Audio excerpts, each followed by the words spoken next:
welcome back. You're joining us in the India development debate. Now, the news is tightening for the Modi government over the Rafale deal. News reports suggest that French company Dassault got major concessions even as the centre waived off some critical clauses days before the 59,000 crore rupee deal for some 39 fighter jets was signed. The concessions include a waiver of the sovereign guarantee, while some critical anti-corruption norms were diluted to facilitate the transaction. Interestingly, such critical information was not part of the government's report to the Supreme Court, which gave a clean chit to the centre based on its affidavit. The revelations are coming on a day when the CAG report has also been submitted to the President and is expected to be tabled in Parliament tomorrow. However, the Congress has questioned the propriety of Rajiv Mehrishi, who is probing the deal as the Comptroller and Auditor General, pointing to his involvement in the Rafale deal as a finance secretary. The new twists and turns in the Rafale row and how it could pose to be a big challenge for Team Modi ahead of the general election is what we're discussing on this installment of the India development debate.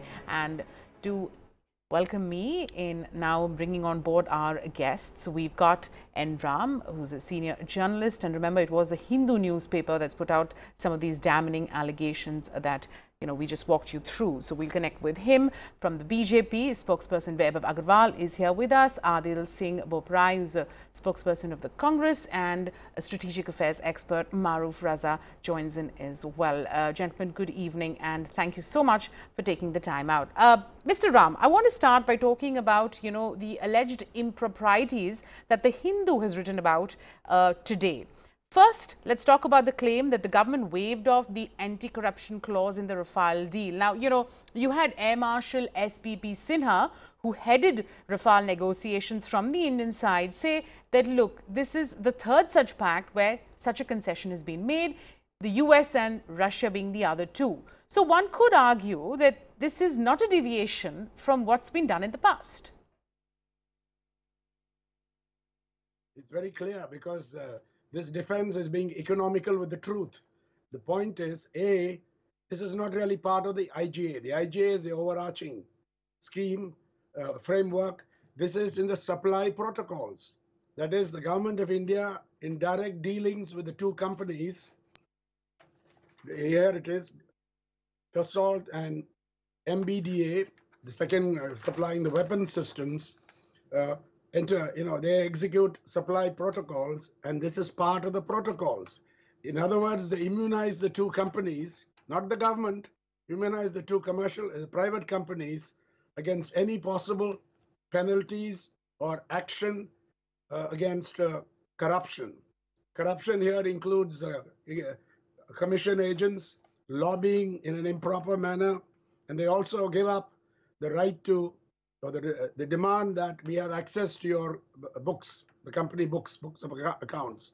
So for no good reason it's given. Now, as for the comparison with the Russian and US deals, here are the facts. Rosoboronexport is the only state organization in Russia for exporting the entire range of military, dual-use products and services and technologies. As it's a state-owned organization, the question of any guarantee is taken on by the sovereign government of Russia. We are not dealing with private companies there. As for the United States, let's come to that. The US Department of Defense's Foreign Military Sales Program, or known as FMS program, facilitates sales of US arms, defense equipment, defense services, and military training to foreign governments. FMS is as per US law, and that again carries an implicit guarantee by the US government.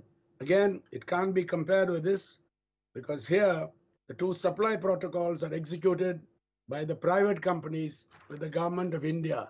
They are not executed by the government of France with this. So this is a lame defense. The defense is irrelevant. So it's not, you can't wave the flag of an IGA and then apply that to supply protocols, which are essentially not really part of the IGA. They're only under that the framework. Right. Mr. Ram, the other concession that the Hindu has reported about is the government's decision to overrule the Defence Financial Advisor's recommendation for an escrow account after the PMO forced a waiver of, sovereign or bank guarantee. Now, is the letter of comfort not enough to act as this guarantee? A letter of comfort is not legally binding. A sovereign guarantee or a government guarantee, and of course bank guarantees, are legally enforceable. For example, if they default or violate the terms through an act of major corruption, you can cash the bank deposit. The French side was not willing to give any of it. No sovereign guarantee, no government guarantee, not even bank guarantees. And therefore, because the financial position of Dassault in particular was very fragile, it's known to be stressed. And there's a lot of material in the documentation, the discussion that takes place within the Defense Ministry, to suggest that they are very apprehensive, particularly the financial experts and advisor. So they have real apprehensions about performance, whether this will be performed. And to safeguard, by way of financial prudence, now here is where the financial advisor comes in. He's given very little time. We've reproduced that document. He says that I've not been given any time. I've not been able to apply my mind to it. But since the defense minister wants a quick answer on this, here are my observations. And he gives three, and a crucial one is the escrow account. Since there is no sovereign guarantee or government guarantee or bank guarantee, at least have an escrow account, because you're making huge advance payments. And that escrow account will be operated or held by the French government, and only with the consent of the Indian government can those monies be released. That also is thrown out of the window. So all rules of financial prudence are thrown out here because of whatever. They want to ram through the deal. Yeah. And these changes were made just days before the agreement was signed, the intergovernmental agreement was signed. All right, sir. Thank you so much. We know you have to go, so thank you so much for really clarifying, two of those big points that the Hindu has highlighted this morning as well. Maruf, let me now come to you. As a strategic affairs expert, help our audience sort of simplify this, for their sake. Not just with France, but apparently with the US and Russia, the anti-corruption clause has been waived off. Now, what is the protocol?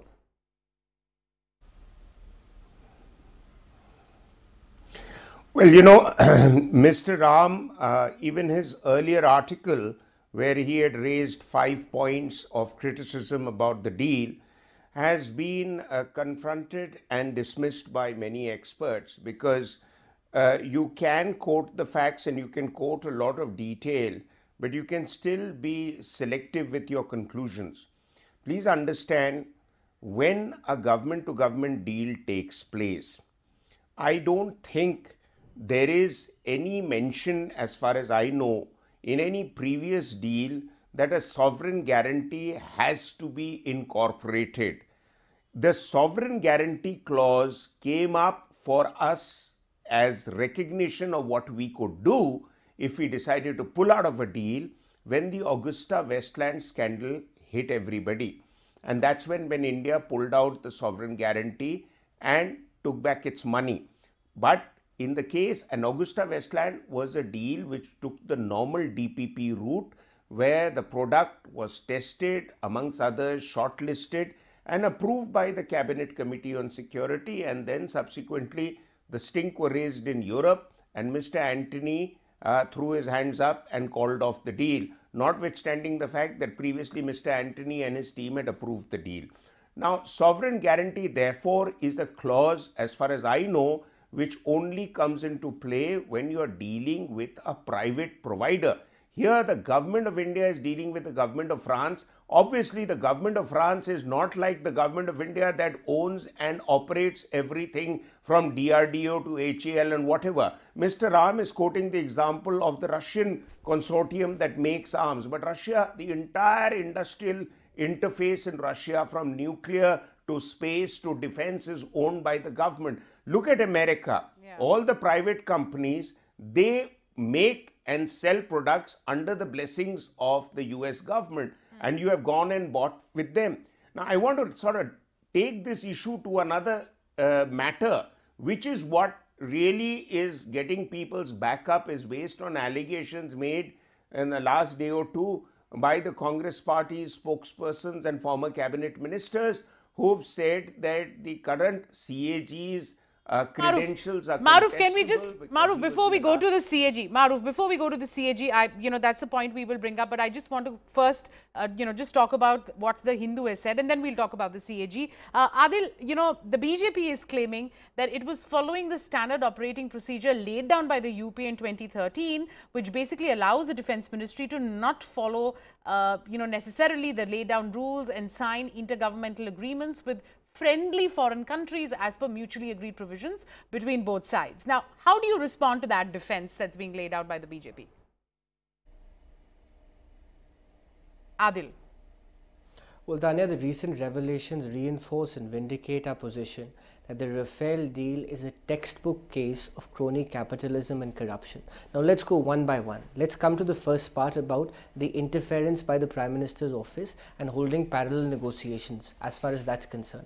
Now, much has been said about the BJP that Parikar's statement was withheld. Now, let's have a look at the entire note in totality. Parikar does not dispute or negate the factum of interference by the Prime Ministerial Office. All what he says is that the Defence Secretary can speak to and consult the Principal Secretary of the Prime Minister. So as far as the factum of interference is concerned, I think that stands established. This is point number one. Point number two, the Government of India, in their reply before the Supreme Court, said that the Prime Minister's office had nothing to do with this. Now, with the revelation of this note coming out in public domain, I think it's pretty clear that the Government of India has misled the Supreme Court and the Parliament of India. This is point number two. Point number three, the standard operating procedure as per the DPP of 2013 or 16 is that you have to seek a bank guarantee. The purpose behind a bank guarantee is that in the event of a default, you can safeguard that money. In the Augusta case, there was a bank guarantee, and that's the reason why the Government of India could safeguard the money which was paid. Now, Mr. Raza says that, well, this is a government-to-government deal. I must point out that Dassault is not an instrumentality of the state. Dassault is a private company. When the Indian negotiation team has said that we need a bank guarantee, Mr. Modi bypasses the MOD, he bypasses the CNC, which is the Contract Negotiations Committee, and brings in concessions which favor Dassault. So obviously this was nothing but a quid pro quo between Mr. Modi and Dassault, and in return Dassault chose Anil Ambani as an offset partner. This is point number three. Point number four, the purpose behind an escrow account is that you exert a certain degree of financial control in the event of a default. Now again, the Prime Minister's office, the MOD, at the behest of their friends in the BJP and other bankrupt cronies, have waived that as well. So this is a sweetheart deal which was given to Dassault, and as a measure, Dassault gave a 30,000 rupee contract to Anil Ambani. Now, please tell me, they have misled the Parliament, they have misled the Supreme Court. This is a fit case. Why is the BJP running away from a BPC? Maruf, go Why ahead. are they shying away from an investigation? Adil, MOD note establishes the Congress party position that the Prime Minister personally facilitated. You have to allow, Yes, Maruf, go ahead. Go ahead. You have to allow a suitable counter. You have to allow a suitable counter to the points Mr. Jha raises, because Mr. Jha is not just parroting the lines that he's always done show on ET Now, but the fact is he does misquote the facts and completely distort the picture. Firstly, my counter to him is Boeing, is Lockheed Martin, are any of the other big American companies through which we did FMS deals in the Congress UPA government entities of the US government or their independent parties?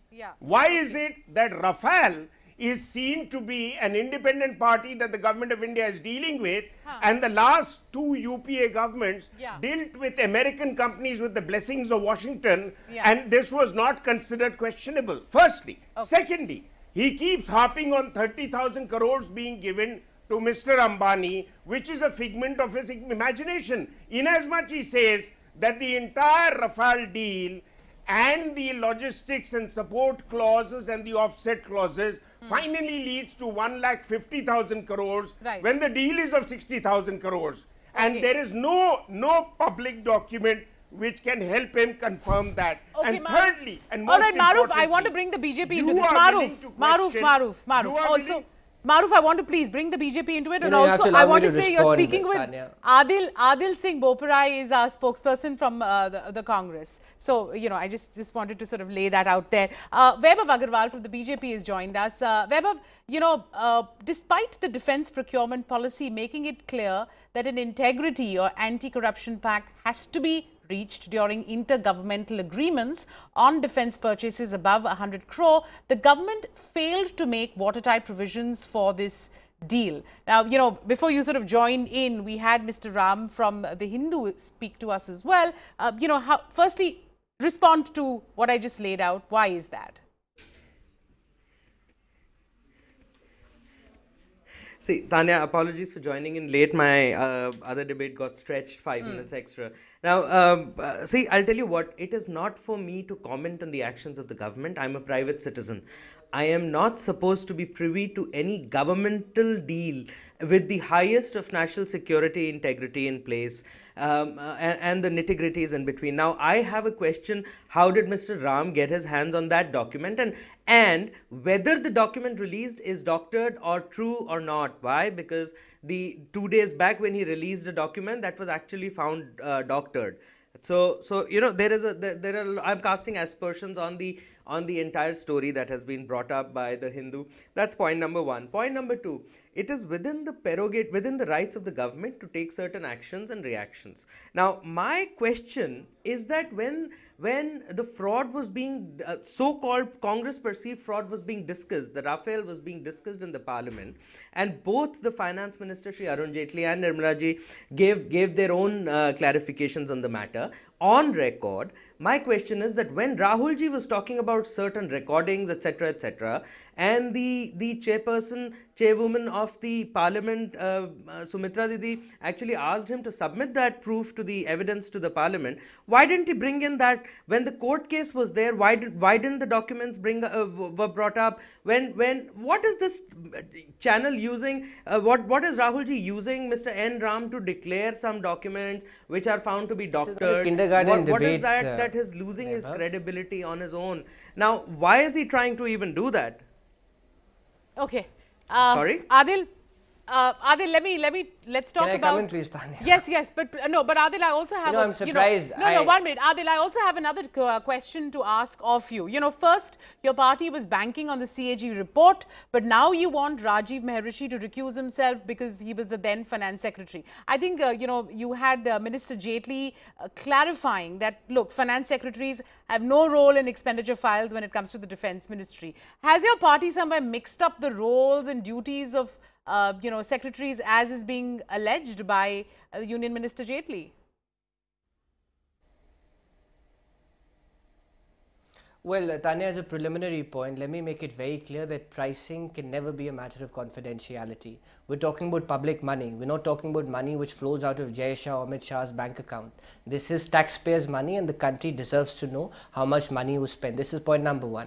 Point number two, Rajiv Mehrishi was the finance secretary. He did exercise a certain degree of control as far as finances are concerned. In this case, the fountainhead of corruption, unfortunately, has been Mr. Narendra Modi. The government deliberately misled us. Mrs. Nirmala Sitharaman told on the floor of the House that the PMO's office, the Prime Minister's office, had nothing to do with the deal. The MOD document negates that. And my friend Weber perhaps has not been briefed properly. The authenticity of this document has not been questioned. This document is authentic. Even the government of India has acknowledged this. And if you look at this document in totality, I think it further implicates Mr. Narendra Modi. And now with the latest revelation of watering down of bank concession, of bank guarantees, of removing the escrow account clause, of changing the seat of arbitration, it is crystal clear that Narendra Modi tweaked the deal to favor Dassault and indirectly to favor Anil Ambani. And the fact that the BJP is running away from an investigation, I think further proves that Mr. Modi has much to hide. But rest assured, on coming to power, we will investigate, we will carry out a comprehensive investigation, and the guilty will not be spared. But the irony today is that the pseudo-nationalism of the BJP stands exposed. These are the same people who purportedly and ostensibly speak for our armed forces, and here you have a deal which takes away money from our forces and gives it to a bankrupt crony. I put this question to Mr. Raza. He's a security expert. What capability did a bankrupt crony with zero prior defense experience demonstrate to get a 30,000 crore rupee deal? This is a pointed question. The BJP cannot run away from facts. They misled the Supreme Court. There was no such CAG report. They lied to the Supreme Court in their reply. There is no such CAG report. How can the government of India brazenly indulge in this kind of deceit? Right. Okay, Maruf. This is treachery. Maruf, this you is don't have treachery to. with the people. Maruf, you don't have to answer that question if you don't want to, but a question that I do have is that if a letter of comfort is not, yes, Maruf, but I'd like to just ask you a question. If a letter of comfort is not legally binding, then how does one sort of hold the suppliers liable in case of any failure?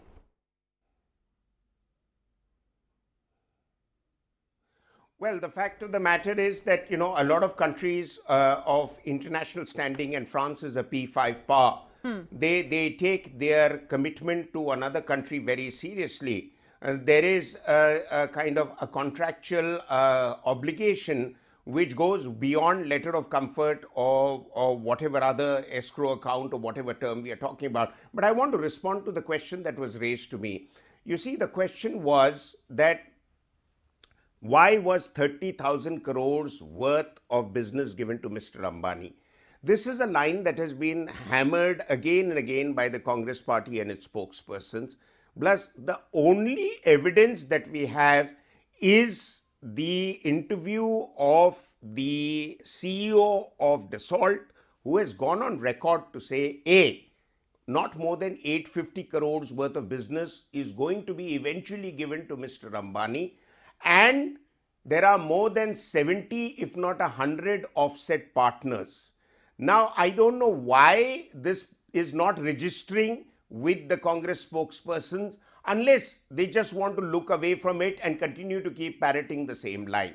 The third thing I want to ask them is that while Mr. Mehrishi, and we all know that the defense procurement process and the way financial approvals are given, the Defense Ministry has its own budget, which is allocated by the Finance Ministry. How it decides to spend it under the DPP, there are terms and procedures laid down. The Finance Ministry's job is to release the money when the Defense Ministry gets the necessary approvals, either by the Acquisition Committee or by the Cabinet Committee on Security. It depends on the level of acquisition. Okay. And the bulk acquisitions are largely by the Cabinet Committee on Security. Now, the point is, sir, and I just want to make this last point. While Mr. Mehrishi is being questioned today, nobody questioned the fact that Shashikant Sharma, who was Defense Secretary between 2011-2013 when the Augusta scandal took place, was also in the CAG after that. And how come it didn't bother anybody in the UPA to ask how did the then Defense Secretary come under the umbrella of the CAG, which is the constitutional position approved by the President, so you cannot punish him or try him for the duration of his tenure at least. So the fact of the matter is, the Modi government, I would argue, is probably doing the same thing that the UPA did. Vaibhav, I have time for one last question. I'm going to direct it to you. 30-second interjection. Taneia. Okay, go ahead, Adil. Make your point. Taneia, 30-second interjection. Mr. Raza doesn't answer my question. What capability did a bankrupt crony with zero prior defense experience demonstrate to get this offset contract? Point number 2, it has been the standard mode of operation as far as defense deal is concerned to secure a bank guarantee. Okay, Adil, that's it. For the first time, Mr. Narendra Modi has waived this provision. He was directly negotiating with the Fed. Vaibhav Agarwal, no sovereign guarantee. Vaibhav, no sovereign guarantee, no bank guarantee, no escrow account. Yet a huge amount was paid in advance. You know, these are some of the charges being made. Has the Modi government waded into a deal without adequate safeguards built into this contract? So that's the beauty of this deal, you know. While the nitty-gritties of the deal, I would not be in my position to comment on it because I'm a private citizen and I'm reiterating that. However, the little information that I have, I shall say this very confidently. That was the entire idea of entering into a country-to-country deal. And that's the idea, while we honor commitments to a country and the country honors the commitment to us. And that's the idea of eliminating the middlemen. There are all safety checks and balances that are in place. The country, as India's national security is of paramount importance, and that shall be taken care of, which has not been compromised, never will be. But Weber, very quickly, we're talking about aircraft worth 58,000 crore. I mean, most certainly any country has to ring fence itself, doesn't it? Sure.